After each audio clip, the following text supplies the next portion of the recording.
A recent study found men with low social competence demonstrated more empathy after a few squirts of oxytocin in a nasal spray. Dr. Holly Phillps of WCBS-TV is here with more on what's called the Cuddle chemical. Great to see you, Dr. Good Phillps. morning, Rebecca. And this Cuddle chemical, it's oxytocin. How does it work? What does it do? Where do we find it? Sure. Well, oxytocin is actually a naturally occurring hormone. It's secreted by the pituitary gland in our brains. Now, women secrete more of the hormone than men, and it's usually secreted most around childbirth. And it's thought to really help with bonding, empathy with others, communication.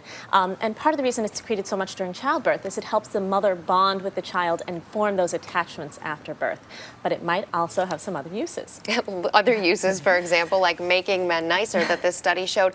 Where would you find, if you wanted to go out and purchase it right now, is there a place where you could buy it? No, it is prescription only, and it's really only used in labor and delivery. So doctors have to prescribe it to women, and it induces labor. It's not yet used in this context, but really this was an interesting study. Researchers looked at 27 men and gave them what was called an empathetic accuracy test. It's basically a score of the social competence.